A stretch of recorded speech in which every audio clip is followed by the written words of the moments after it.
नमस्कार बच्चों, मैं धीरेन्द्र सिंह आज इंग्लिश ग्रामर के बारे में आपको कुछ आपसे चर्चा करना चाहूँगा। मेरे कई छात्रों ने मुझसे कहा कि सर ग्रामर से संबंधित वीडियो बनाइए, कुछ हमें ग्रामर के बारे में बताइए, तो वही लेकर मैं आज उपस्थित हूँ। और ग्रामर में मैंने आज अपना फेवरेट टॉपिक चुना है जिससे मैं शुरुआत करना पसंद करता हूँ मोस्टली, तो वह है सेंटेंस। सेंटेंस कैसे बनता है? पहले लेटर होता है, कई लेटर मिलकर के एक वर्ड बनाते हैं और कई सारे वर्ड्स मिलकर के एक सेंटेंस बनाते हैं। लेकिन क्या उसका एक निश्चित कोई नियम होगा जिस नियम के मुताबिक शब्दों का ग्रुप जो है वो सेंटेंस कहलाता है? क्या किसी भी ग्रुप को हम सेंटेंस कह लेंगे? चलिए थोड़ा एक यहाँ पर एग्जाम्पल देखते हैं।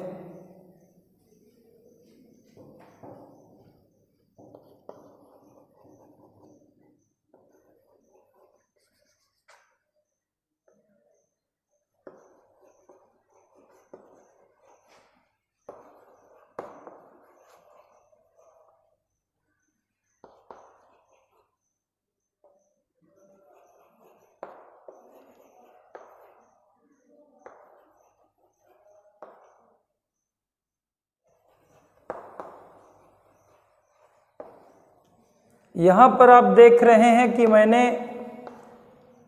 दो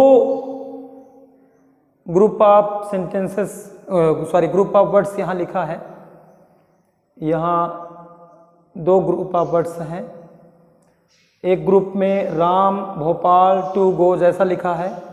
एक ग्रुप में ही, not, do, does, his, work ऐसा लिखा है। यहाँ पर शब्द लिखे हुए हैं, किसी सेंटेंस के पार्ट हैं, लेकिन क्या वे व्यवस्थित हैं कि नहीं, इसको हम चेक करेंगे। तो यहाँ पर राम एक नाउन है, इसके बाद भोपाल दूसरा नाउन है, इसके बाद टू है, प्रीपोजिशन है, फिर वर्ब है। यहाँ कोई नियम नहीं है शब्दों को रखने का। हम सभी ने पढ़ा है कि एक स्ट्रक्चर होता है, कॉमन स्ट्रक्चर, जो मोस्टली हर सेंटेंस में होता है। सब्जेक्ट के बाद वर्ब, सब्जेक्ट के बाद वर्ब होता है। अगर सेंटेंस में सब्जेक्ट भी है और वर्ब भी है तो मोस्टली सब्जेक्ट पहले आएगा फिर वर्ब आएगा।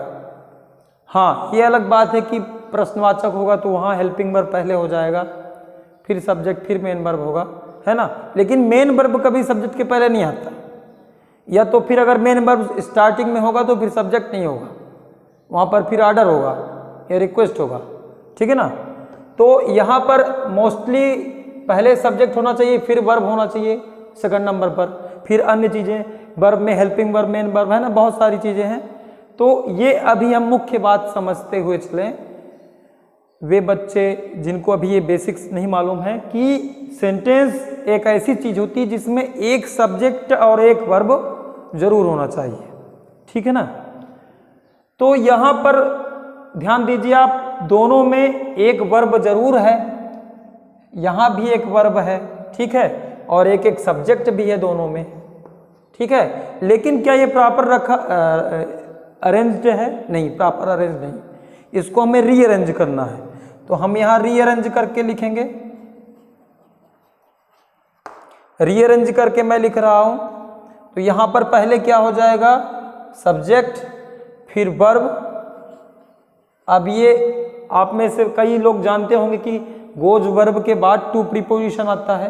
टू या प्रीपोजिशन का वैसे भी प्लेस हमेशा वर्ब के बाद ही है, तो यहाँ टू हो जाएगा, फिर भोपाल हो जाएगा,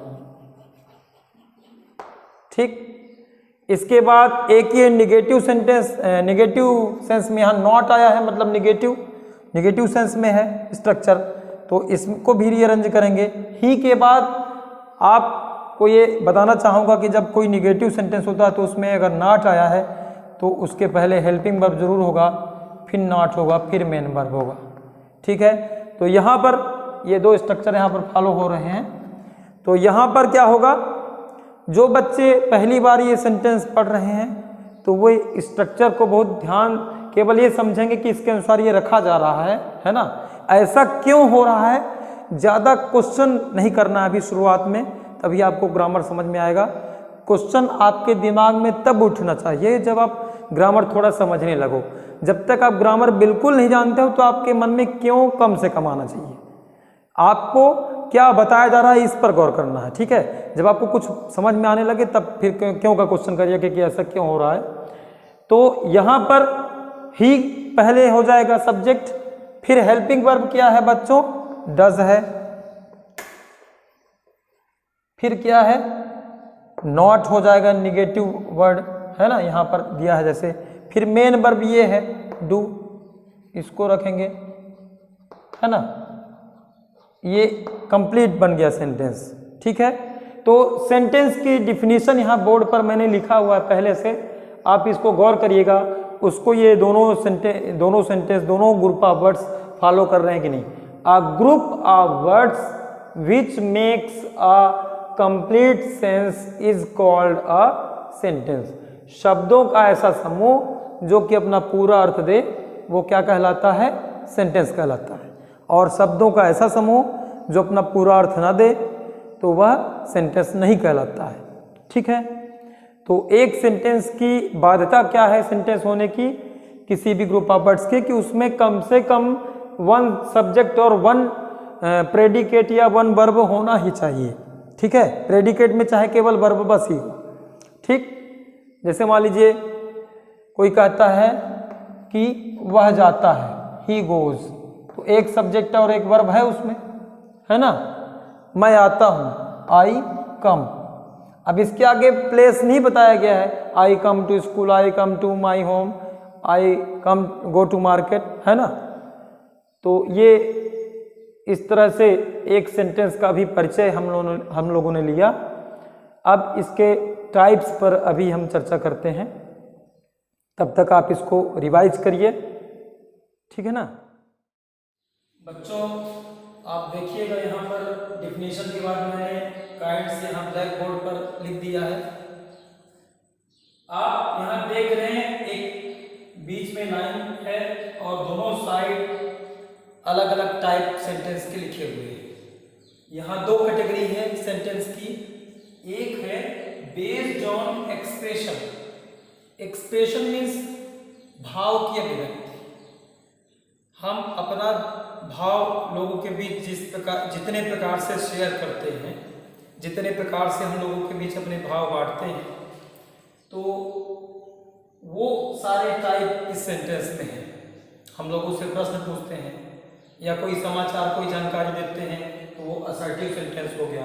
अब जानकारी भी दो तरह की होती है, अगर वो पॉजिटिव सेंस में है, अफर्मेटिव स्वीकारात्मक, किसी भी काम के होने का जहाँ बताया जाए कि ऐसा राम रोज स्कूल जाता है, कि राम अपना काम समय पर करता है, अफर्मेटिव हो गया। राम अपना काम नहीं करता है, निगेटिव हो गया। इंट्रोगेटिव प्रश्न, हम लोग उससे प्रश्न पूछते हैं, क्या कर रहे हो, कहाँ जा रहे हो, यहाँ कब आओगे, ये सारे सेंटेंस क्या हैं, प्रश्न। ये कैटेगरी हो गई सेकंड। थर्ड इंपरेटिव, आज्ञावाचक या निवेदन जिसमें होता है, तो जिसमें आज्ञा हो या किसी से कोई निवेदन हो, इसमें भी मतलब दो सब कैटेगरी हैं। आज्ञावाचक सेंटेंस अलग होते हैं और निवेदन वाले अलग होते हैं, थोड़ा अंतर होता है, लेकिन दोनों इसमें आएंगे इंपरेटिव में, दोनों में वर्ब शुरू में होगा। फोर्थ कैटेगरी है ऑप्टेटिव। ऑप्टेटिव सेंटेंस यानी इच्छा सूचक, जिसमें अपना विश बताया जाए कि हम क्या चाहते हैं। किसी के लिए हम ये व्यक्त करें कि आप क्या लंबी हो, आप सफल हो, या किसी के लिए हम बुरी कामना करें कि तुम सफल ना हो, उसका काम ना मैंने, या किसी के लिए बैड, दोनों प्रकार की विश होती है, बैड विश और गुड विश। तो अच्छी विश भी इसमें ऑप्टेटिव में कहलाएगी, बैड विश भी, लेकिन दोनों कहलाएंगे ऑप्टेटिव सेंटेंस। इसका स्ट्रक्चर फिर इन सब का बताऊंगा मैं डिटेल में, अभी परिचय करा रहा हूँ आपको। और फिफ्थ कैटेगरी हमारे एक्सप्रेशन की, हमारे भाव व्यक्त कि हम अचानक से कोई न्यूज़ सुनते हैं तो हम या तो घबरा जाते हैं या डर जाते हैं, या कि दुखी हो जाते हैं या क्रोधित हो जाते हैं, है ना, या खुश हो जाते हैं।